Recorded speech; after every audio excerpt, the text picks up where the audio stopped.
Hello बच्चों, good evening.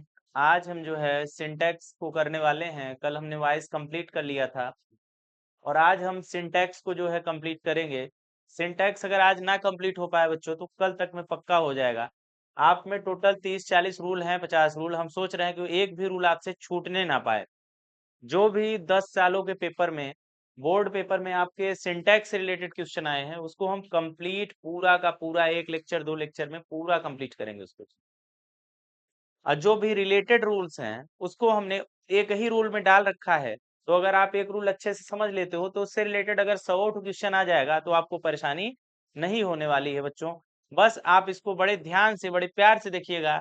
Syntax में कुछ नहीं होता है, बस रूल्स होते हैं कि आप किस रूल से कौन सा जो है, जैसे ग्रामेटिकल एरर होता है उसको पहचानना होता है।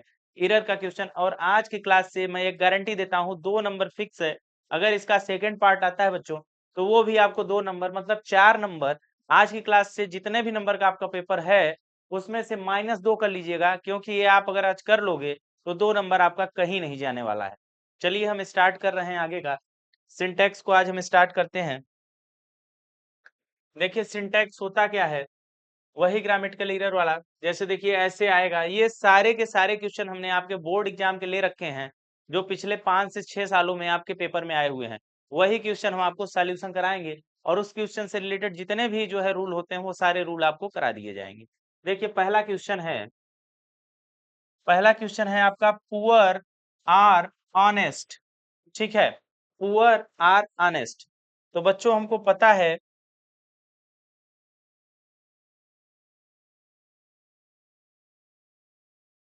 हमको एक बात पता है कि यदि किसी नाउन से पूरी जाति का बोध हो रहा है, यदि कोई नाउन ऐसा है जैसे पुअर है, रिच है, ठीक है, या तो काऊ है, डॉग है, कैट है, इससे अगर हमें पूरे ह्यूमन है, पूरे जाति को बताना होगा, ठीक है, तो उसको हम निम्नलिखित 3 तरीके से बना सकते हैं बच्चों। कितने तरीके से बना सकते हैं? 3 तरीके से बना सकते हैं। जो पहला तरीका होता है, देखिए यहाँ पे इसका सही आंसर क्या होगा कि यहाँ पे जो पुअर है उसके पहले हमने आर जो लगाया है, ये आर गलत है।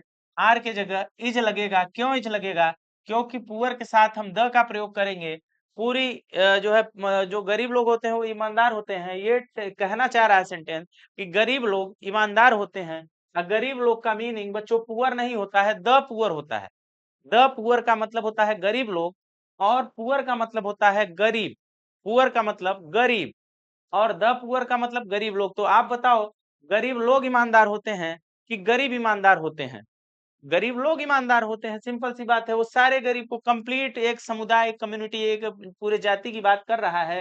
तो यहाँ पे हमको द लगाना पड़ेगा और द लग गया। जब पूरे यूनिट की बात हो रही है बच्चों, पूरे की पूरी जाति की बात हो रही है, तो जाति मिलके यूनेनिमस फॉर्मेट करते हैं, ये फॉर्मेटिव बनाते हैं ये लोग कि ये पूरा इकाई का बोध हो रहा है, पूरी जाति। अब पूरी जाति का जब बोध होता है तो वहां पे हम सिंगुलर वर्ब का यूज करते हैं। हेल्पिंग वर्ब क्या होगी? सिंगुलर होगी। देखो, इसको ऐसे अगर कोई वाक्य आ जाए जिससे पूरी जाति या समुदाय का बोध होता है तो हम उसे 3 तरीके से बनाते हैं। देखो, द डॉग, ठीक है, कुत्ते जो हैं, इज एक वफादार प्राणी है। कुत्ता क्या है? एक वफादार प्राणी है। The dog is a faithful animal. यहाँ पे हमने द डॉग के सामने द लगाया, पूरी कम्युनिटी का बोध हो गया उसके, ठीक है। जब उसके पूरी कम्युनिटी का बोध हो गया तो उसके बाद हमको पता है कि हम कम्युनिटी के साथ में जब आपको इकाई भावना आए, पूरी जाति की बात हो, तो हम वहां पे singular verb, helping verb is का प्रयोग करते हैं, ठीक है। इसको दूसरे तरीके से कैसे बना सकते हैं? द के जगह हम अ लिख सकते हैं, अ आर्टिकल का प्रयोग कर सकते हैं। तो ये भी हमको वही सेम चीज बताएगा। सेम बात जो द बता रहा है वही बात अ बताएगा। इसमें कोई फर्क नहीं है, दोनों सेम बातें होती हैं। The dog is a faithful animal और a dog is a faithful animal. कुत्ता वफादार प्राणी होता है, ठीक है। तीसरा तरीका क्या है कि अगर हमने यहाँ पे हाँ, तीसरा बच्चों ये होता है कि अगर हमने डॉग को द और अ का प्रयोग नहीं किया, सीधे यहाँ पे यस लगा दिया, डॉग्स लिख दिया, तो हम यहाँ पे प्लूरल वर्ब लगाते हैं। Faithful animal, dogs are faithful animal, कुत्ते वफादार प्राणी होते हैं। तो या तो हम द और अ का प्रयोग करेंगे पूरी जाति बताने के लिए, तो हम सिंगुलर वर्ब का यूज करेंगे। और अगर हमने यहाँ पे यस लगा दिया है, यस लगा दिया है प्लूरल बनाने के लिए, तो यहाँ पे वर्ब भी कैसी आएगी, प्लूरल आएगी। यही 3 तरीके होते हैं बच्चों प्लूरल बनाने के। और आपके इसमें जो गलती हुई है वो आप देखिए गलती क्या हुई है, देखिएगा ये गलती ये हुई है, ये पूरी जाति का बोध करा रहा है हमको, पूरी जाति का बोध करा रहा है। न तो इसके पहले द लिखा है, न इसके पहले अ लिखा है, और यहाँ पे हमने आर भी लगा दिया है, तो हमारा गलत हो गया। या तो हम यहाँ पे ऐसे कर देते तो कुछ बात बन जाती, या तो फिर हम इसको ऐसे कर देते तो कुछ बात बन जाती। ठीक है, तो ऐसे इसको करना होता है, या तो आप इसको ऐसे करिए या तो आप यहाँ पे ऐसे करिए, दो में से एक चीज आपको सुधार करना पड़ेगा। तो ये 3 तरीके से बनता है बच्चों, तीनों तरीके हमने देख लिए हैं। हम इसको बड़े ही स्मूथ तरीके से पढ़ेंगे, आप टेंशन ना लो। जितना भी चीजें बन सकती हैं इस रूल से रिलेटेड, हमने आपको तीनों क्यों बना दिए, क्योंकि इस साल के पेपर में आपका ये क्वेश्चन आया था।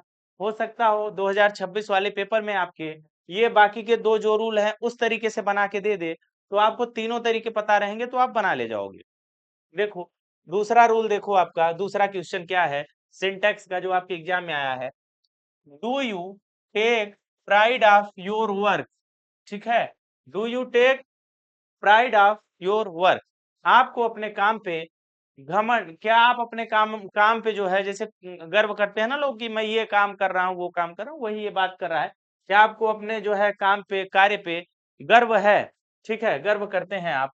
तो देखिए इसका क्या बना हुआ है, हमको बच्चों याद होना चाहिए कि कुछ प्रीपोजिशन ऐसे होते हैं जो फिक्स होते हैं, कुछ प्रीपोजिशन फिक्स होते हैं, उनके साथ वही प्रीपोजिशन यूज में आएगा, दूसरा नहीं लगेगा।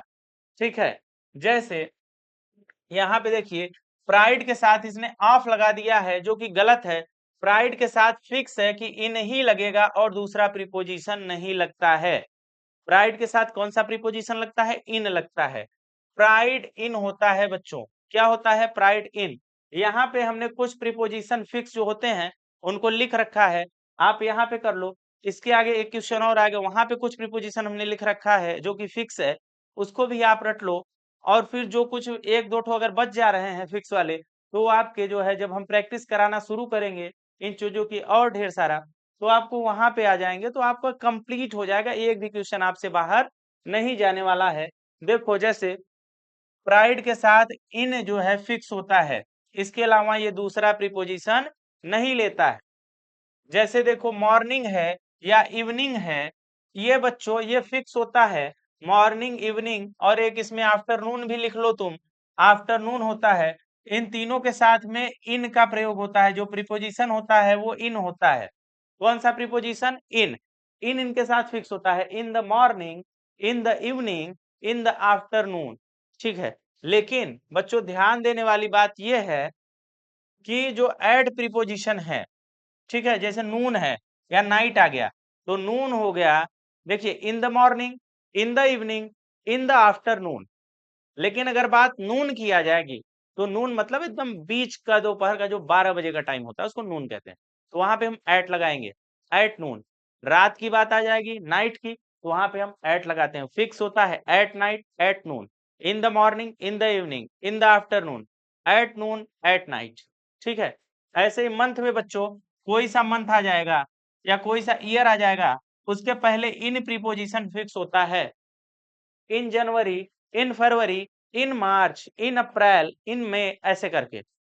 इन इन जो है 2025, इन 2026, इन 2024, ऐसे ये भी फिक्स होता है इन ईयर के साथ में। और देखो अगर कोई डेट या डे आ जाता है, तो वहां पे ऑन प्रीपोजिशन फिक्स होता है बच्चों। कोई डे या डेट आ जाता है तो वहां पे ऑन प्रीपोजिशन फिक्स होता है, on Sunday, on Monday, on Tuesday, on Wednesday, ऐसे करके।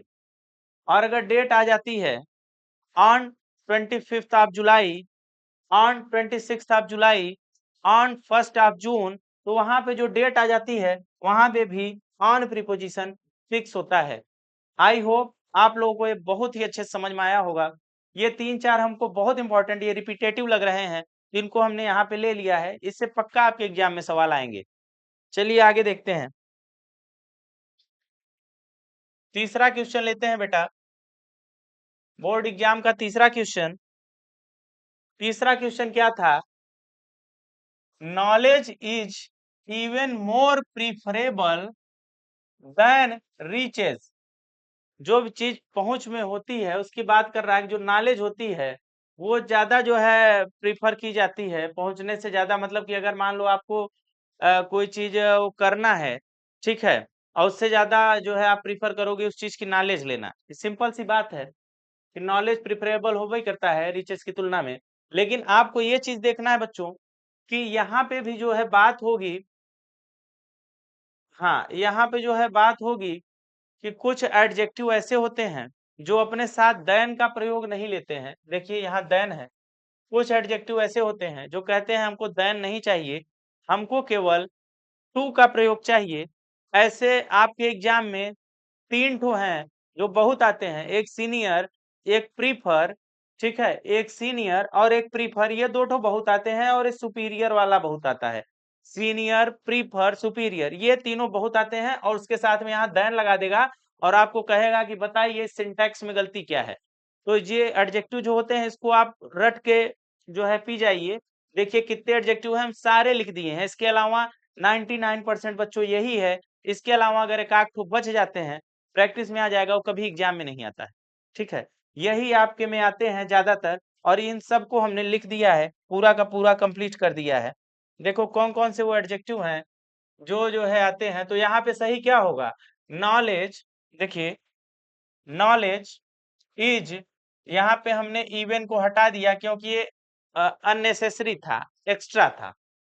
मोर प्रीफरेबल, यहाँ देन को हटा के हमने टू लगा दिया और ये हमारा आंसर सही हो गया। देन को हटा के बस टू लगाया, हमारा आंसर सही बन गया। ठीक है, हम आगे का देखेंगे। देखिए निम्नलिखित एडजेक्टिव्स के बाद में देन नहीं बल्कि टू का प्रयोग होता है।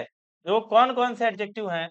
प्रीफरेबल टू, ठीक है, प्रीफरेबल के साथ बच्चों हमेशा टू आएगा। जैसे प्रीपोजिशन वाला फिक्स होता है ना, ऐसे ये एडजेक्टिव हैं, इनके साथ भी टू फिक्स होता है। Preferable to, prior to, anterior to, posterior to, superior to, inferior to, junior to, senior to, ये बहुत आता है बच्चों। ये आपका सीनियर, जूनियर, सुपीरियर और प्रीफरेबल, ये चारों एग्जाम में आपके आए हैं बोर्ड एग्जाम में। सीनियर, जूनियर, सुपीरियर और प्रीफरेबल, और आपको इंफीरियर, प्रायर, इंटीरियर और पोस्टेरियर भी ध्यान रखना है। ये भी आ सकते हैं। ऐसे जितने होते हैं ज्यादातर इनके लास्ट में IOR रहता है। देख लो, प्रीफरेबल को छोड़ के सब में IOR ही है। ठीक है, तो ये आपके दिमाग में रहना चाहिए कि ऐसा जो है आएगा तो उसके बाद टू आएगा। और 100% अगर ये पूछा है 4 ठो, 20 ठो इसका जो है दिया हुआ है अलग अलग जो है साल में, तो इस साल भी 26 में हो सकता है कि इसका आ जाए। इसकी पॉसिबिलिटी बहुत ज्यादा है। तो आप इसको जो है याद कर लीजिएगा, senior, junior, inferior, superior, preferable, prior, interior और पोस्टेरियर, इसके बाद में टू आता है। ठीक है, चौथा क्वेश्चन हम लेंगे बच्चों। चौथा क्वेश्चन आपका क्या कहता है? ठीक है, चौथा क्वेश्चन कहता है 2 years passed since my father has died। देखो हमने टेंस पढ़ रखा है और ये टेंस का क्वेश्चन है। किसका क्वेश्चन है? टेंस का क्वेश्चन है। देखिए 2 year पास्ट, 2 साल पीछे की बात हो रही है कि मेरे पिताजी जो है मर चुके हैं।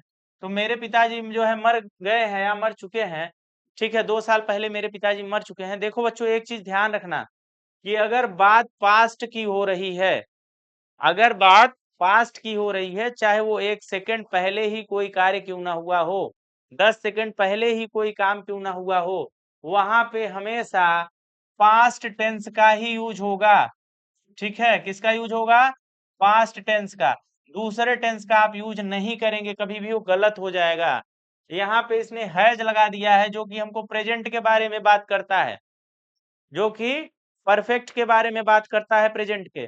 तो बच्चों ये गलत हो गया है, यहाँ पे हैज नहीं रहना चाहिए, ये पास्ट का टेंस है तो पास्ट ही होना चाहिए। क्लियर है?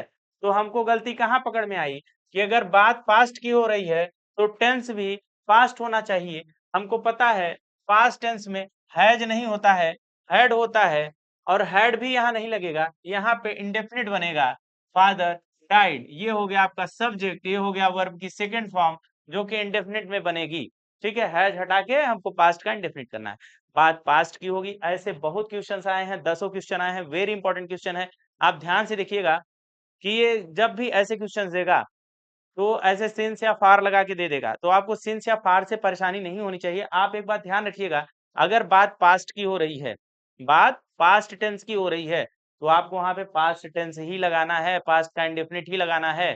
ठीक है, ध्यान रहना चाहिए आपको, ये बहुत बार आया है, मैंने देखा है आपके पेपर में 6-7 क्वेश्चन इससे बन चुके हैं कि बात पास्ट की होती है और वो दे देता है प्रेजेंट का परफेक्ट लगा के और आपसे कहता है बताइए इसमें एरर क्या है। तो आपको बताना पड़ेगा कि नहीं ये बात पास्ट की है तो ये पास्ट में ही बनेगा, ये प्रेजेंट में नहीं बन सकता है। ठीक है, देखिए यदि बात 1 सेकंड पहले की भी हो तो वह बात पास्ट में ही होगी। ठीक है, इसके सामने इंपॉर्टेंट लिख दिया क्योंकि बहुत इंपॉर्टेंट है ये। देखिए 5वां रूल समझते हैं, ये समझ में आया आपको, बात पास्ट की होगी तो टेंस भी पास्ट का होगा। ठीक,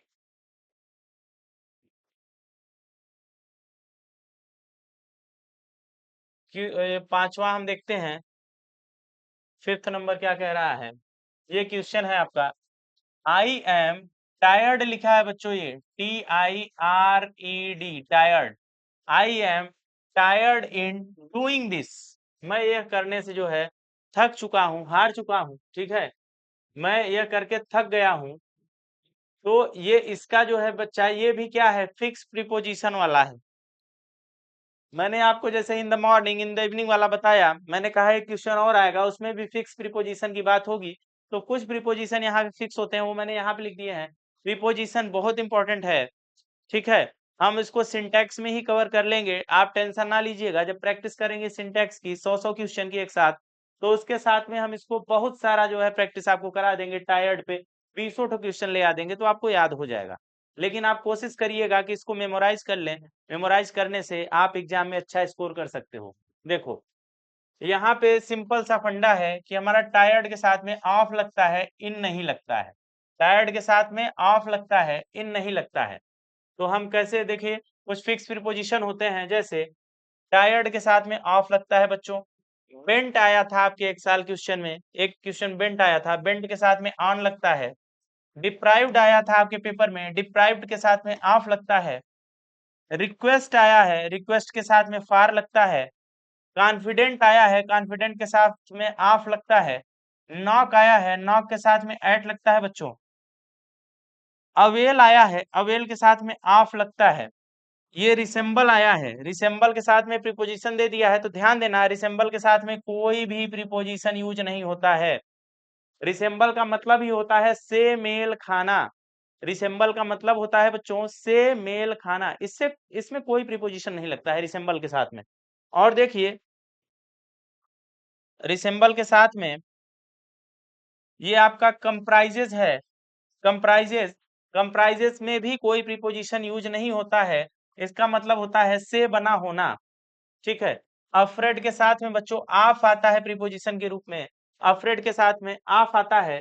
और ग्रेटफुल के साथ में टू आता है, ये आपके एग्जाम में आया हुआ है, ग्रेटफुल के साथ में टू आता है प्रीपोजिशन के रूप में। ठीक है,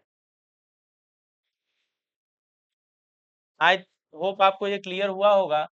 इसमें कुछ चीजें आपको मेमोराइज करनी पड़ेंगी क्योंकि सिंटैक्स ऐसा चैप्टर है कि इसके कुछ रूल्स आपको देखने पड़ेंगे और वही रिपीटेटिव रूल्स ही आपके एग्जाम में आते हैं। सारे के सारे रूल्स आपके रिपीटेटिव ही होते हैं, कोई भी बोर्ड एग्जाम में नया सा रूल बना के वो नहीं देने वाला है। अगर आपने 5 सालों में 5 सालों का क्वेश्चन पेपर भी सॉल्व कर लिया है एक एक रूल का, तो 100% जो नया क्वेश्चन आएगा दो ठो वो उसी में से होगा बच्चों, कोई नया रूल नहीं आएगा। देखो छठा नंबर क्वेश्चन देखते हैं हम लोग, इसमें लिखा है neither food nor water was given to me yesterday. न तो खाना न तो पानी कल मुझे दिया गया, कल मुझे न तो खाना दिया गया न तो पानी दिया गया बच्चों। तो इसमें क्या एरर है, इसमें एरर है इस वाच का। वाच का क्यों? एक रूल होता है बच्चों, देखो ये रूल अपना ये कहता है, नहीं ये वाच सही है बच्चों, ये वाच सही है। एग्जाम में आपके वर दिया हुआ था, क्या दिया हुआ था? वर दिया हुआ था, यहाँ पे काट के हमने वाच लगा दिया है, ठीक है। एग्जाम में आपके वर दिया हुआ था, वर न होकर यहाँ पे वाज होगा। देखिए एक रूल होता है कि यदि जो है subject either or, neither nor, ठीक है, नाइदर नॉर, आइदर आर, या नॉट ओनली बट आल्सो, ऐसे वो भी लग जाता है, या और या नॉर से जुड़ा हुआ हो। यदि subject either or, neither nor, not only but also, और या नॉर से जुड़ा हुआ हो, तो बच्चों वहां पे क्या होता है कि जो बाद वाला सब्जेक्ट होता है वही मेन सब्जेक्ट होगा, उसी के आधार पे हेल्पिंग वर्ब लगती है। यहाँ पे देखो, नाइदर फूड नार वाटर, ये वाटर आपका मेन सब्जेक्ट होगा और इसी के हिसाब से हेल्पिंग वर्ब लगेगी। ठीक है, क्लियर हुआ? ऐसे ही यहाँ नॉट ओनली ये होता, बट आल्सो ये होता, तो बाद वाले के हिसाब से लग जाता हमारा क्या, हेल्पिंग वर्ब। और होता तब भी बाद वाले के हिसाब से, नॉर होता तब भी बाद वाले के हिसाब से, और आपका आइदर और होता तब भी बाद वाले के हिसाब से ही हेल्पिंग वर्ब लगती है। ये क्लियर हुआ? ये ट्रिक याद किए रहिएगा, एग्जाम में ये रूल हमेशा कई बार आता है। तो एक ही रूल में आज नाइदर नार वाला दिया था, हो सकता है 2026 बोर्ड में आइदर आर दे दे, या not only but also they they, या आर या नार में से कोई एक सा दे दे। तो आपको ध्यान रखना है कि देगा तो यही देगा, ठीक है। चलिए रूल नंबर 7 की तरफ बढ़ते हैं।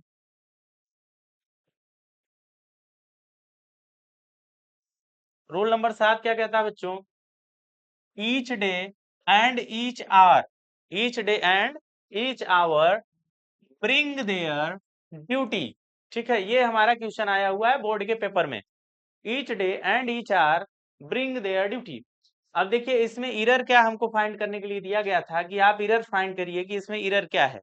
तो बच्चों हमको एक रूल पता होना चाहिए, वो रूल बड़ा सिंपल सा है कि इसमें एक रूल था ईच वाला, हमने आपके लिए 7-8 रूल इसमें मिक्स कर दिए हैं, सबको एक साथ याद कर लीजिएगा कि अगर कहीं बात समवन की होगी, या कहीं बात समबडी की होगी, या नो वन की बात होगी, या नो बडी की बात हो जाए, या बात any one, anybody, every one, everybody, each, either, neither, अगर इनकी बात होगी तो हमेशा ये सिंगुलर होते हैं, ये बात याद की रहिएगा।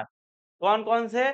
Someone, somebody, no one, nobody, anyone, anybody, everyone, everybody, each, either, neither, ये सारे लोग सिंगुलर होते हैं। और इनके लिए जो प्रोनाउन आता है बच्चों, वो आता है आपका ही परिवार, ही फैमिली आती है। ही फैमिली वही हिम वाला, ठीक है, हिम, और ये हिमसेल्फ, ये वाला प्रोनाउन के रूप में यूज होता है। तो देखिए यहाँ पे कह रहा है कि ईच सिंगुलर होता है।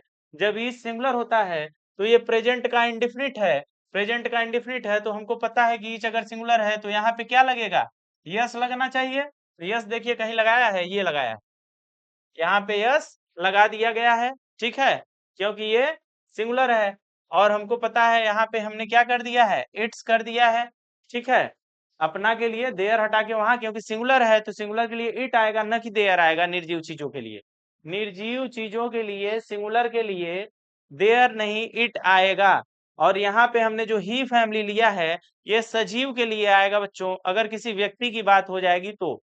ध्यान दीजिएगा, ईच डे एंड ईच, और देखिए इस रूल से बनाना है, ये रूल अपना बता रहा है कि ये ईच जो होता है सिंगुलर होता है, तो उसने ईच का बताया, हमने आपको इतना सारा बताया कि आप पूरा ये रट लीजिएगा। हो सकता हो इस बार एवरीवन दे दे और आप परेशान हो जाए कि एवरीवन मतलब बहुत सारे लोग, या एवरीबॉडी मतलब आप परेशान हो जाए कि ये क्या बात कर रहा है, आप लगा दे प्लूरल, तो हो जाएगा गलत, ठीक है। इसको मेमोराइज करिएगा। रूल नंबर 8 पे आते हैं हम लोग, क्वेश्चन नंबर 8 पे।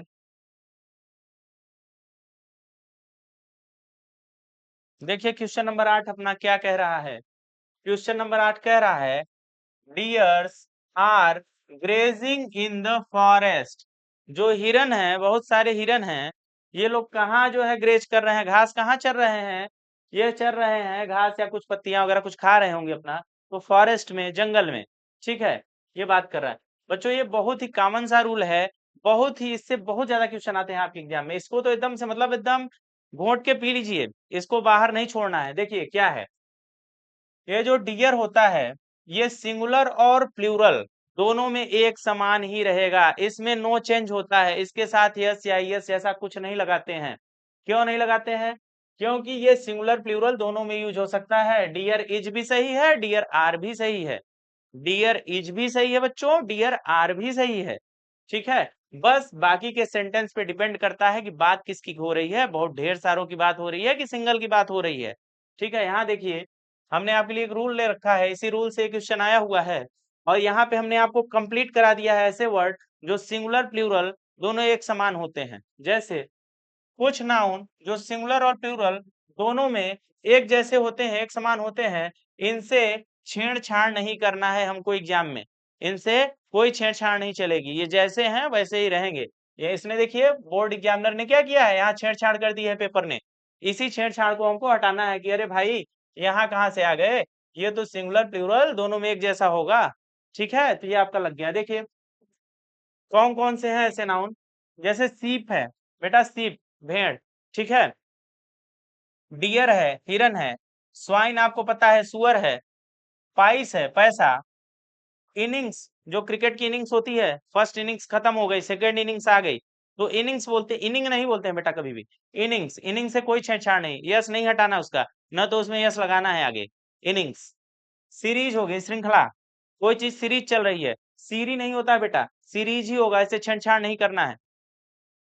स्पेसीज हो गया बच्चा, प्रजाति, प्रजातियां। ठीक है, प्रजाति या प्रजातियां स्पेसीज बोला जाता है, इससे छेड़छाड़ नहीं करना है। ये सब सिंगुलर प्लूरल एक जैसे होते हैं, इसको आपको याद रख लेना है। चलिए रूल नंबर 9 पे चलते हैं, इसको पढ़ लीजिएगा। इस बार डियर आया है, हो सकता है अगली बार स्वाइन का या फिर सीरीज का नंबर आ जाए 2026 में, इसी में से आएगा एक तो, एक्स्ट्रा नहीं आने वाला है।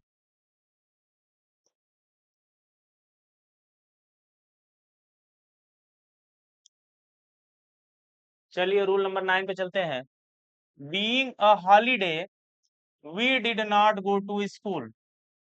देखिए हॉलीडे होने के कारण हम लोग स्कूल नहीं गए। ठीक है, तो हम लोग स्कूल नहीं गए, तो ये क्या है, बीइंग से स्टार्ट हो रहा है। देखिए एक रूल होता है बच्चों, वो होता है पार्टिसिपल, आप जब पढ़ोगे तो उसमें नॉमिनेटिव ऑब्सोल्यूट का केस होता है। ऐसे प्रकार के जो क्वेश्चन आते हैं पार्टिसिपल से रिलेटेड, तो उसका एक रूल होता है। वो रूल ये कहता है कि हमको पहले सब्जेक्ट लिखना है, उसके बाद बीइंग लिखना है, उसके बाद नाउन या एडजेक्टिव रखना है, फिर कॉमा लगाना है, फिर जो सेकंड पार्ट है उसको लिख देना है। ठीक है, ये रूल कहता है पहले सब्जेक्ट लगाना है, फिर बीइंग, फिर नाउन या एडजेक्टिव, फिर सेकंड पार्ट। ठीक है, अब देखिए बीइंग यहाँ पे होने के लिए, ठीक है, अगर होने के लिए सेंस आया क्योंकि बारिश हो रही है ना, बीइंग अ हॉलीडे, ओ छुट्टी है, वो छुट्टी हुई है ना, हुआ है छुट्टी, तो होने के लिए। देखिए तो ये एग्जामिनर क्या कर दिया है कि इसने बीइंग से पहले कोई सब्जेक्ट ही नहीं लगाया है, तो ये क्वेश्चन अपना गलत हो गया।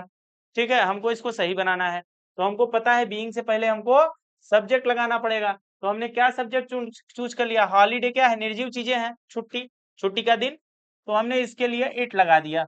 इट को हमने सब्जेक्ट ले लिया। देखो निर्जीव चीजों के लिए, जैसे जो चीजें निर्जीव हैं या फिर ऐसी चीजें हैं जिसका सब्जेक्ट नहीं पता है, तो ज्यादातर हम उसको इट का यूज कर देते हैं वहां पे, ज्यादातर क्या 99.99% केस में इट का यूज कर लेते हैं। ठीक है, अगर रेनी डे रहता है या कुछ भी रहता है तो यहाँ इट का यूज कर लेते हैं। तो ध्यान दीजिएगा, यहाँ पे बीइंग के पहले हमको सब्जेक्ट लगाना है, बीइंग से हमारा वाक्य सेंटेंस नहीं शुरू होना चाहिए, ये अपना रूल कहता है, इस रूल को रट जाइएगा।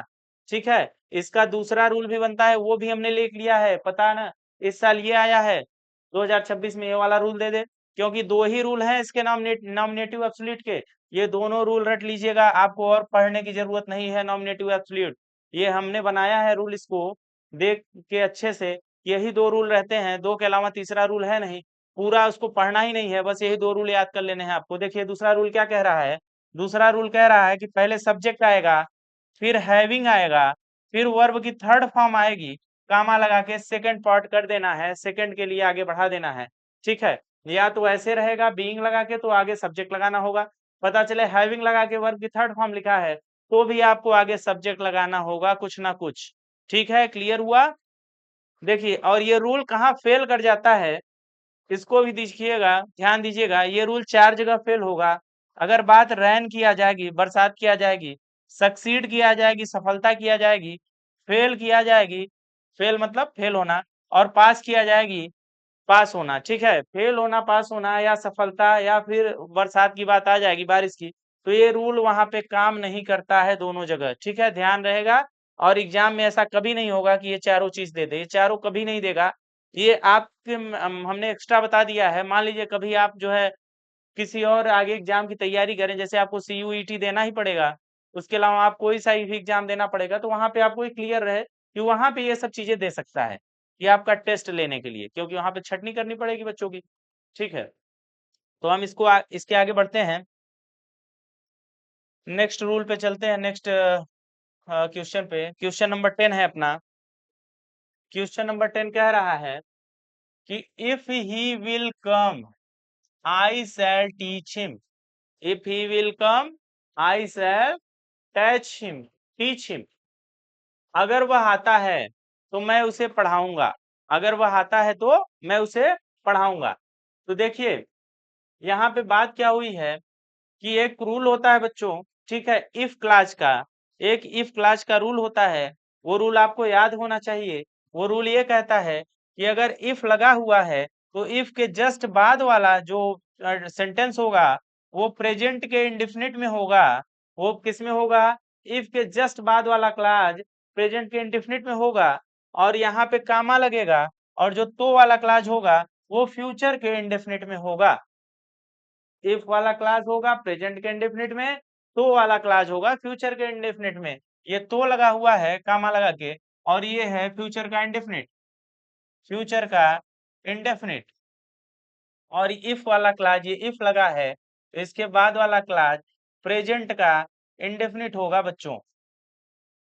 अब आप ये बताओ कि अगर ये प्रेजेंट का इंडेफिनिट होगा तो यहाँ पे विल कहाँ से आ गया? विल गलत है कि नहीं गलत है? यहाँ पे एग्जामिनर ने आपको विल देके गलत बता दिया है। फिर हम क्या करेंगे, यहाँ से विल हटा के यहाँ सीधे कम लिख देंगे, और प्रेजेंट इंडेफिनिट में एस लगता है जो कि हम लगा देंगे, अपना बन गया। अपना क्वेश्चन सही हो गया। सिंपल सा रूल था, तो इसको आप याद कर लीजिएगा, मेमोराइज कर लीजिएगा। रूल दे एक दो ठो बना लेंगे, याद हो जाएगा। चलिए क्वेश्चन नंबर 11 देखते हैं बच्चों, जो कि इससे बहुत सारे क्वेश्चंस आए हुए हैं। ये वाला बहुत सारा क्वेश्चन दिया हुआ है, नाउन का है, तो इसको हम बड़े ही अच्छे से, बड़े प्यार से इसको समझेंगे। और इसमें जितने भी जो है बन सकते हैं इस रूल से क्वेश्चन, सारे को हमने एक जगह कर दिया है। पूरे रूल्स को एक जगह हमने कंपाइल कर दिया है, आप उसको देखिएगा। देखिए, cattles are grazing in the field. जो कैटल्स हैं, पशु पशु हैं पालतू वगैरह वाले, तो क्या कर रहे हैं, जो है फील्ड में घास वगैरह चर रहे हैं, कुछ अपना ग्रेजिंग कर रहे हैं। ठीक है, चर रहे हैं। तो देखिए यहाँ पे क्या होता है, वही वाला कि कुछ नाउन होते हैं, वो दूसरा होता है जो सिंगुलर प्लूरल एक समान होता है। यहाँ पे क्या होता है कि कुछ नाउन होते हैं जो ऑलवेज प्लूरल फॉर्म में ही होते हैं, उनमें हम यस लगाकर या कोई सा भी वर्ड लगाकर प्लूरल नहीं बना सकते हैं, वो प्लूरल होते ही हैं। वो जन्म से ही प्लूरल है बच्चों, उसमें संशोधन नहीं करना है। ऐसे जितने नाउन हैं, जैसे हमने देखा कि कुछ सिंगुलर प्लूरल में एक समान होते हैं, जैसे डियर हो गया, शिप हो गया, स्वाइन, पाइस, ठीक है, इनिंग्स। तो ऐसे ही यहाँ पे कुछ होते हैं जो होते ही पैदाइशी प्लूरल हैं, उनको हमको छेड़छाड़ नहीं करनी है। तो देखिए यहाँ पे हमको पता है कि कैटल्स क्या है, कैटल जो है पैदा ही प्लूरल के साथ हुआ है, तो यहाँ पे यस लगाने की क्या जरूरत थी? यस नहीं लगेगा, बाकी अपना पूरा का पूरा ट्रांसलेशन सही हो जाएगा। एग्जामिनर ने बस छोटा सा इसमें फेरबदल किया, यहाँ पे यस लगा के, और आपको इतना बड़ा सा सेंटेंस देके परेशान कर दिया। नहीं, परेशान नहीं होना है, बस आपको ये रूल बता रहे, बस हो गया। देखिए रूल क्या कहता है, जेंट्री जो होता है बच्चों, जेंट्री, जेंट्री, जेंट्री हमेशा आपका क्या होता है, प्लूरल में होता है। पोल्ट्री आपको पता ही है, पोल्ट्री हमेशा प्लूरल में होगा। पीजेंट्री, कृषक, कृषक वर्ग, किसानों का जो समूह होता है, हमेशा प्लूरल होगा। पोलिस जो होता है बच्चों, ये हमेशा प्लूरल में होता है। पोलिस के साथ प्लूरल वर्ब, पीजेंट्री के साथ प्लूरल वर्ब, पोल्ट्री के साथ प्लूरल वर्ब, जेंट्री के साथ प्लूरल वर्ब लगेगा। चलिए आगे बढ़ते हैं, इसमें बहुत सारे हैं, इन सबको हम एक बार में ही देख डालेंगे। देखिए आर्म्स होता है, भिक्षा जो आते हैं ना घर भिक्षा मांगने, तो ये होता है आर्म्स, हमेशा प्लूरल होता है। एनल्स होता है, एनल्स होता है जो बचे हुए पैसों के लिए इसको यूज में लेते हैं, ठीक है। पैसों का हिसाब किताब होता है। एरियर्स भी पैसों के लिए होता है, जो जैसे पेंशन वगैरह कुछ या जिसकी पेमेंट आती है गवर्नमेंट वाला बच जाता है ना, उसको एरियर्स कहते हैं, वो एरियर्स है ये। तो एनल्स हो गया, एरियर्स हो गया, आर्म्स हो गया, प्लूरल होता है। बाउल्स हो गया, बाउल्स मतलब आंत होती है आपकी, बाउल्स, ठीक है। गट्स भी आंत ही होती है बच्चों, इंटेस्टाइन्स भी आंत ही होती है, ठीक है। ये सब प्लूरल्स में होंगे, प्लूरल होंगे। स्टेयर्स मतलब बेटा सीढ़ी होता है, हमेशा प्लूरल में रहेगा। सराउंडिंग्स ये भी हमेशा प्लूरल होगा। वेजिटेबल्स हमेशा प्लूरल में रहेगा। थैंक्स हमेशा प्लूरल में रहेगा, कोई फेरबदल नहीं करना है। अगर ये नाउन के जैसा यूज में आ जाता है, नाउन के जगह यूज में आ रहे हैं सब, तो हमेशा प्लूरल रहेंगे, याद रखिएगा। कंग्रेचुलेशंस, कॉन्ग्रेचुलेशंस हमेशा प्लूरल में रहेगा, कोई संशोधन नहीं करना है आपको। पैंट्स हमेशा प्लूरल में, ट्राउजर्स एटसेट्रा। देखिए जो जोड़े वाली वस्तुएं होती है ना, वो प्लूरल में ही होती हैं। जैसे टोंग्स हो गया, चिमटा, दो ठो डंडा होता है ना। फ्लास हो गया, दो ठो होता है ना, प्लूरल रहेगा। जैसे इसमें देखिए पैंट्स हो गया, पैंट में दो ठो होता है ना, एक इधर एक इधर, तो दो पैंट दो टांगे होते, प्लूरल में ही होगा, पैंट्स होगा, पैंट नहीं होगा। ट्राउजर्स होगा, ट्राउजर नहीं होगा, ट्राउजर गलत है, पैंट बोलना गलत है, क्योंकि वो प्लूरल में ही होगा। जीन्स होगा, जीन नहीं होगा, जीन नहीं होगा, जीन्स होगा, जीन्स को बोलने की आदत है आपको, क्योंकि इसमें दो टांगे हैं, जीन्स होगा। पैजामाज होगा, पैजामाज होगा, ठीक है, पैजामा नहीं होगा, पैजामा हिंदी में सही है, पैजामाज होगा इंग्लिश में, ठीक है, क्योंकि डबल है तो प्लूरल रहेगा ही रहेगा। देखिए और दो जोड़े वाली जो वस्तुएं होती है उनमें भी होता है, देखो जैसे स्पेक्टिकल्स, स्पेक्टिकल्स मतलब चश्मा, चश्मा में दो होते हैं ना आंखों के लिए, दो अलग अलग, तो स्पेक्टिकल्स। ग्लासेस, ग्लास मतलब चश्मा, ग्लासेस डबल होता है ना, तो ग्लासेस जिसमें डबल होगा उसमें होगा, ये ध्यान दीजिएगा। देखो ग्लासेस हुआ, उसके बाद ये बाइनाक्यूलर्स, अरे वो दूरबीन होता है ना, उसमें भी एक बड़ा होता है एक छोटा होता है, दो होते हैं तो क्या हो जाएगा, प्लूरल, बाइनाक्यूलर्स बोलते हैं उसको, फेर बदल नहीं करना है इसमें। टोंग्स आपको बता ही दिया चिमटा। सीजर्स कैंची होती है, इसमें डबल होता है बच्चों, तो ये क्या होगा, प्लूरल में होगा हमेशा इसे। गॉगल्स आपको बता ही दिया है, ग्लासेस भी चश्मा होता है, गॉगल्स भी चश्मा होते हैं, ठीक है, ये हमेशा प्लूरल में होगा। जीन्स आपको बता ही दिया है, तो ये सारी चीजें आप एकदम रट लीजिएगा, जो 10 12 15 है, इनसे बाहर एग्जामिनर आपको कुछ नहीं देने वाला, एकदम मतलब ये बिल्कुल क्लियर है, इससे ज्यादा कुछ है भी नहीं, थोड़ा सा बचा हुआ होगा, वो आपको ऐसे क्वेश्चंस नहीं देने वाला है कि अमेरिका के जो है कहीं गांव में बैठा हुआ अमेरिकन इंग्लिश का ले आए। जो ब्रिटिश इंग्लिश में जो चलता है थोड़ा बहुत, वही अपने हम लोग हर एग्जाम में फॉलो देखते हैं कि वही आता है हर चीज। तो ये सब चीजें यूजेबल ज्यादा हैं, जो यूज में आती हैं बहुत ज्यादा, तो इन्हीं को देकर आपको बनाने की कोशिश करेगा। और 110% मैं गारंटी दे रहा हूँ कि इन्हीं के बीच में से आएगा एक क्वेश्चन, और आपको वो बनाना पड़ेगा। अगर आपको ये रटा हुआ है कि कांग्रेचुलेशन प्लूरल होता है, तो आप वहां पे बना ले जाओगे, आर लगा दोगे, और नहीं तो आप कंग्रेचुलेशन के साथ इज लगा दोगे, जो कि गलत हो जाएगा। आर लगा दोगे क्योंकि आपको ये पता है, ठीक है। थैंक्स के साथ आप आर लगाओगे क्योंकि आपको पता है ये प्लूरल है। वेजिटेबल्स के साथ आप आर लगाओगे क्योंकि आपको पता है प्लूरल है। पैंट्स के साथ आप आर लगाओगे क्योंकि आपको पता है कि ये प्लूरल है। ठीक है बच्चों, यहाँ पे आपका सिंटैक्स का फर्स्ट पार्ट कंप्लीट हुआ, इसका एक लेक्चर हम और लाएंगे, और उस लेक्चर में कंप्लीट आपका सिंटैक्स हो जाएगा। उसके बाद जितने भी पेपर आए हुए हैं 5 से 10 सालों में, सिंटैक्स के सारे क्वेश्चन हमने उठा रखे हैं। अगर आप इतना भी करके चले जाते हो, तो एग्जाम में आपका 4 नंबर जो सिंटैक्स से आता है वो कोई रोक नहीं सकता है बच्चों, बड़े आराम से इजिली आप उसे अचीव कर सकते हो। ठीक है बच्चों, पढ़ते रहिए, मस्त रहिए, खुश रहिए।